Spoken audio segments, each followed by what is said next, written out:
किसी की नजर मुझ पर पड़े ना पड़े, प्रभु की नजर का हुआ है असर। ओम शांति। 5 सितंबर 2024 बाबा के महावाक्य। मीठे बच्चे, तुम्हें यहाँ प्रवृत्ति मार्ग का लव मिलता है, क्योंकि बाप दिल से कहते हैं मेरे बच्चे। बाप से वर्षा मिलता है, यह लव देहधारी गुरु नहीं दे सकते।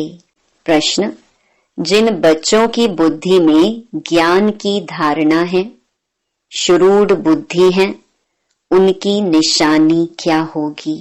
उत्तर, उन्हें दूसरों को सुनाने का शौक होगा। उनकी बुद्धि मित्र संबंधियों आदि में भटकेगी नहीं। शुरूढ़ बुद्धि जो होते हैं वह पढ़ाई में कभी उबासी आदि नहीं लेंगे, स्कूल में कभी आंखें बंद करके नहीं बैठेंगे। जो बच्चे तवाई होकर बैठते, जिनकी बुद्धि इधर उधर भटकती रहती, वह ज्ञान को समझते ही नहीं। उनके लिए बाप को याद करना बड़ा मुश्किल है। ओम शांति। यह है बाप और बच्चों का मेला, गुरु और चेले अथवा शिष्यों का मेला नहीं है। इन गुरु लोगों की दृष्टि रहती है कि यह हमारे शिष्य हैं अथवा फॉलोअर्स व जिज्ञासु हैं। हल्की दृष्टि हो गई ना, वह उस दृष्टि से ही देखेंगे, आत्मा को नहीं।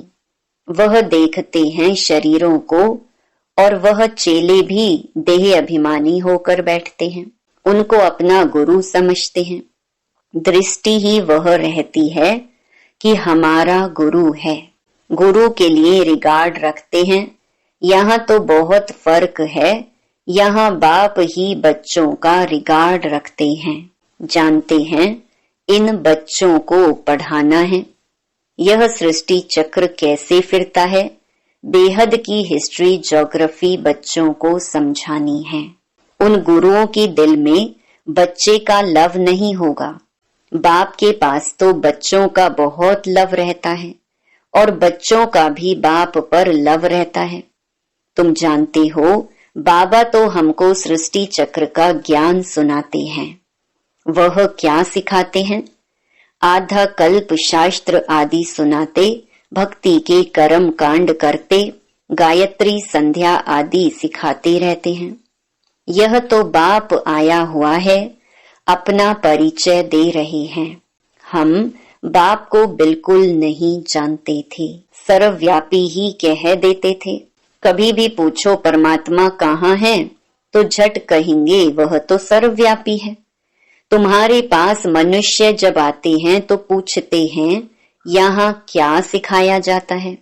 बोलो, हम राजयोग सिखाते हैं, जिससे तुम मनुष्य से देवता अर्थात राजा बन सकते हो। और कोई सत्संग ऐसा नहीं होगा जो कहे हम मनुष्य से देवता बनने की शिक्षा देते हैं। देवताएं होते हैं सतयुग में, कलयुग में है मनुष्य। अब हम तुमको सारी सृष्टि चक्र का राज समझाते हैं, जिससे तुम चक्रवर्ती राजा बन जाएंगे। और फिर तुमको पावन बनने की बहुत अच्छी युक्ति बताते हैं। ऐसी युक्ति कभी कोई समझा न सके।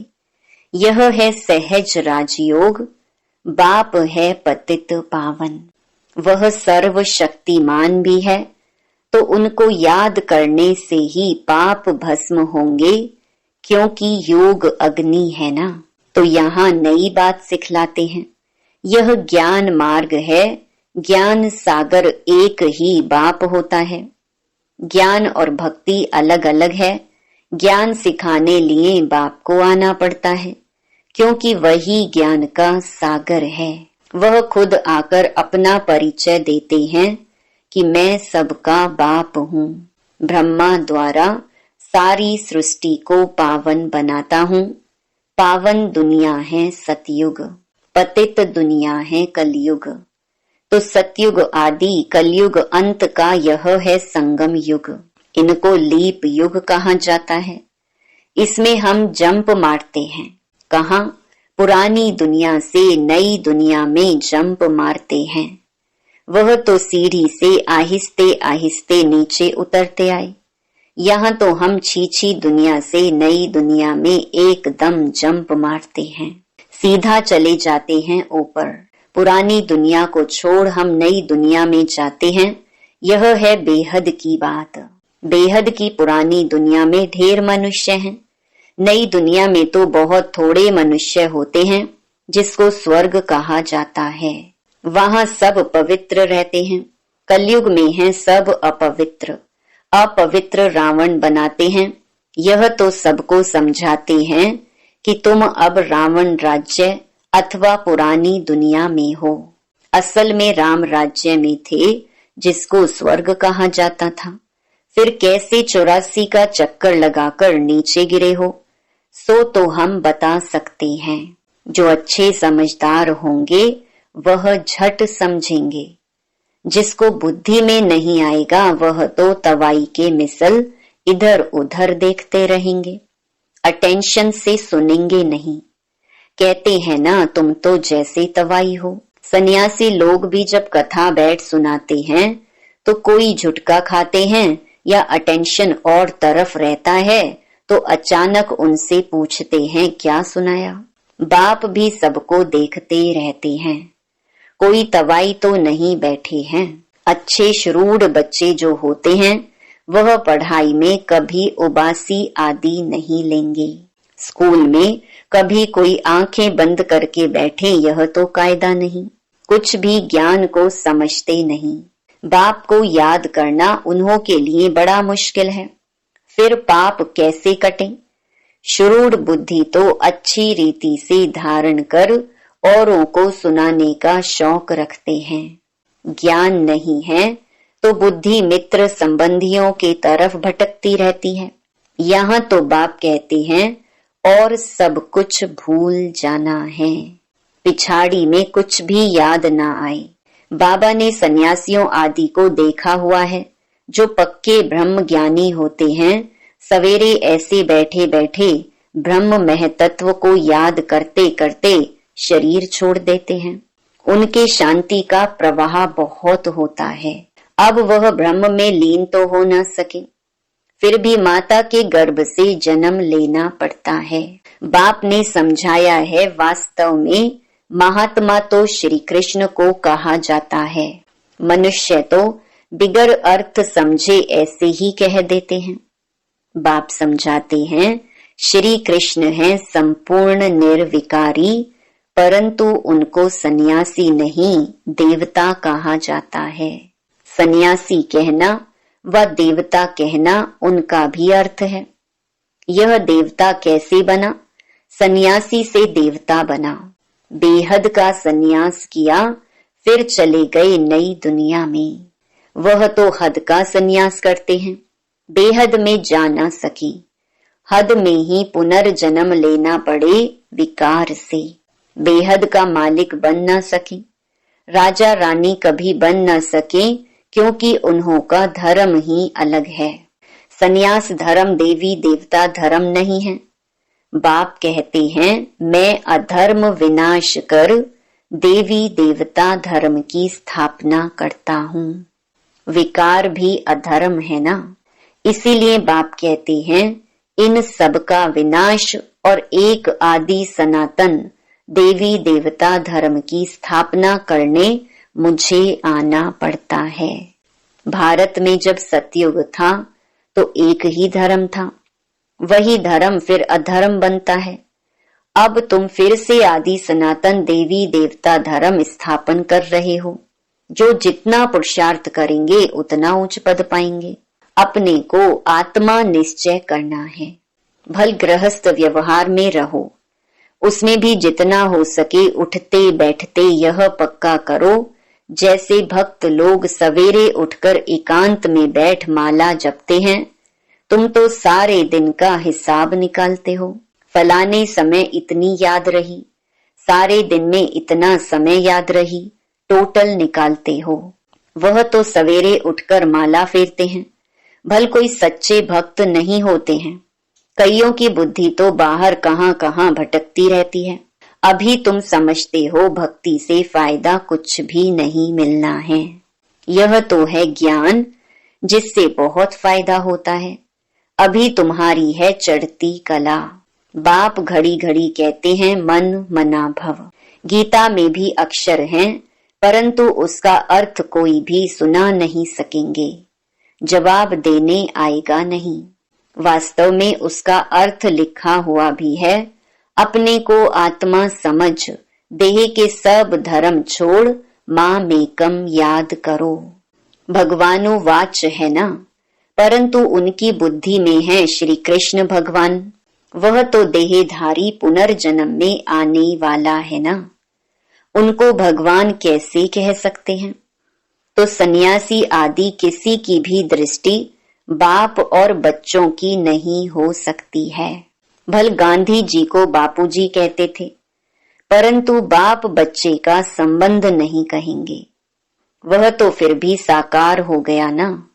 तुमको तो समझाया है अपने को आत्मा समझो। इसमें जो बाप बैठा है वह है बेहद का बापूजी। लौकिक और पारलौकिक दोनों बाप से वर्षा मिलता है, बापूजी से तो कुछ भी नहीं मिला। अच्छा, भारत की राजधानी वापस मिली, परंतु यह वर्षा तो नहीं कहेंगे। सुख मिलना चाहिए ना। वर्षे होते ही हैं दो, एक हद के बाप का, दूसरा बेहद के बाप का। ब्रह्मा से भी कोई वर्षा नहीं मिलता है, भल सारी प्रजा का वह पिता है। उनको कहते हैं ग्रेट ग्रेट ग्रैंडफादर। वह खुद कहते हैं मेरे से तुमको कुछ भी वर्षा नहीं मिलता, जबकि यह खुद कहते हैं मेरे से वर्षा नहीं मिल सकता, तो उस बापूजी से फिर क्या वर्षा मिल सकेगा? कुछ भी नहीं। अंग्रेज तो चले गए, अभी क्या है? भूख हड़ताल, पिकेटिंग, स्ट्राइक आदि होती रहती, कितनी मारा मारी होती रहती है। कोई का डर नहीं है, बड़े बड़े ऑफिसर्स को भी मार देते हैं। सुख के बजाय और दुख है। तो बेहद की बात यहाँ ही है। बाप कहते हैं पहले पहले तो यह पक्का निश्चय करो कि हम आत्मा हैं, शरीर नहीं। बाप ने हमको एडॉप्ट किया है, हम एडॉप्टेड बच्चे हैं। तुमको समझाया जाता है बाप ज्ञान का सागर आया है और सृष्टि चक्र का राज समझाते हैं, दूसरा कोई समझा न सके। बाप कहते हैं देह सहित देह के सब धर्मों को भूल, माँ मेकम याद करो। सतो प्रधान जरूर बनना पड़ेगा। यह भी जानते हो पुरानी दुनिया का विनाश तो होना ही है। नई दुनिया में बहुत थोड़े होते हैं। कहाँ इतनी करोड़ों आत्माएं हैं और कहाँ 9 लाख। इतने सब कहाँ जाएंगे? अब तुम्हारी बुद्धि में है कि हम सब आत्माएं ऊपर में थीं, फिर यहाँ आई हैं पार्ट बजाने। आत्मा को ही एक्टर कहेंगे। आत्मा एक्ट करती है इस शरीर के साथ। आत्मा को ऑर्गन्स तो चाहिए ना। आत्मा कितनी छोटी है, 84 लाख जन्म है नहीं। हरेक अगर 84 लाख जन्म ले, फिर पार्ट रिपीट कैसे करेंगे? याद नहीं रह सकता, स्मृति से बाहर चला जाए। 84 जन्म भी तुमको याद नहीं रहते, भूल जाते हो। अब तुम बच्चों को बाप को याद कर पवित्र जरूर बनना है। इस योग अग्नि से विकर्म विनाश होंगे। यह भी निश्चय है बेहद के बाप से बेहद का वर्षा हम कल्प कल्प लेते हैं। अब फिर स्वर्गवासी बनने के लिए बाप ने कहा है कि माँ मेकम याद करो, क्योंकि मैं ही पतित पावन हूँ। तुमने बाप को पुकारा है ना, तो अब बाप आए हैं पावन बनाने। पावन होते हैं देवता, पतित होते हैं मनुष्य। पावन बनकर फिर शांति धाम में जाना है। तुम शांति धाम जाना चाहते हो या सुख धाम आना चाहते हो? सन्यासी तो कहते हैं सुख काग विष्टा के समान है, हमको शांति चाहिए, तो वह सतयुग में कभी आ नहीं सकेंगे। सतयुग में था प्रवृत्ति मार्ग का धर्म, देवताएं निर्विकारी थे, वही पुनर्जन्म लेते लेते पतित बनते हैं। अब बाप कहते हैं निर्विकारी बनना है, स्वर्ग में चलना है तो मुझे याद करो, तो तुम्हारे पाप कट जाएं, पुण्य आत्मा बन जाएंगे, फिर शांति धाम सुख धाम में जाएंगे। वहां शांति भी थी, सुख भी था, अभी है दुख धाम। फिर बाप आकर सुख धाम की स्थापना करते हैं, दुख धाम का विनाश। चित्र भी सामने है, बोलो अभी तुम कहाँ खड़े हो? अभी है कलयुग का अंत, विनाश सामने खड़ा है, बाकी जाकर थोड़ा टुकड़ा रहेगा। इतने खंड तो वहां होते नहीं। यह सब वर्ल्ड की हिस्ट्री ज्योग्राफी बाप ही बैठ समझाते हैं। यह पाठशाला है। भगवानुवाच पहले पहले बाप का परिचय देना पड़ता है। अभी कलयुग है, फिर सतयुग में जाना है, वहां तो सुख ही सुख होता है। एक को याद करना, वह है अव्यभिचारी याद। शरीर को भी भूल जाना है। शांति धाम से आए हैं, फिर शांति धाम में जाना है, वहां पतित कोई जा न सके। बाप को याद करते करते पावन बन तुम मुक्ति धाम में चले जाएंगे। यह अच्छी रीति बैठ समझाना पड़ता है। आगे इतने सब चित्र थोड़े ही थे, बिगर चित्र भी नटशैल में समझाया जाता था। इस पाठशाला में मनुष्य से देवता बन जाना है। यह है नई दुनिया के लिए नॉलेज, वह बाप ही देंगे ना। तो बाप की दृष्टि रहती है बच्चों पर। हम आत्माओं को पढ़ाते हैं, तुम भी समझाते हो। बेहद का बाप हमको समझाते हैं, उनका नाम है शिव बाबा। सिर्फ बेहद का बाबा कहने से भी मूंझ जाएंगे, क्योंकि बाबाएं भी बहुत हो गए हैं। म्यूनिसिपैलिटी के मेयर को भी कहते हैं बाबा। बाप कहते हैं मैं इसमें आता हूं तो भी मेरा नाम शिव ही है। मैं इस रथ द्वारा तुमको नॉलेज देता हूं। इनको एडॉप्ट किया है, इनका नाम रखा है प्रजापिता ब्रह्मा। इनको भी मेरे से वर्षा मिलता है।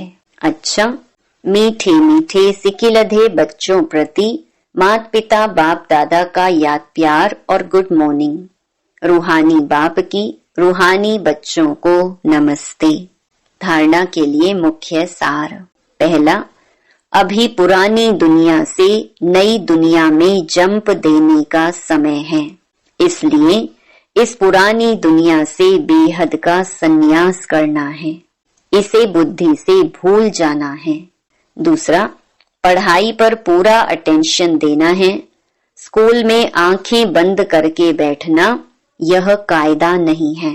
ध्यान रहे पढ़ाई के समय बुद्धि इधर उधर ना भटके, उबासी ना आए।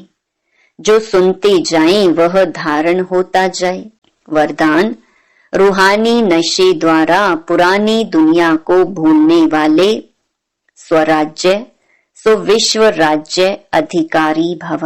संगम युग पर जो बाप के वर्षे के अधिकारी हैं, वही स्वराज्य और विश्व राज्य अधिकारी बनते हैं। आज स्वराज्य है, कल विश्व का राज्य होगा। आज कल की बात है। ऐसी अधिकारी आत्मा रूहानी नशे में रहती है और नशा पुरानी दुनिया सहज भुला देता है। अधिकारी कभी कोई वस्तु के, व्यक्ति के, संस्कार के अधीन नहीं हो सकते। उन्हें हद की बातें छोड़नी नहीं पड़ती, स्वतः छूट जाती हैं। स्लोगन, हर सेकंड, हर श्वास, हर खजाने को सफल करने वाले ही सफलता मूर्त बनते हैं। ओम शांति।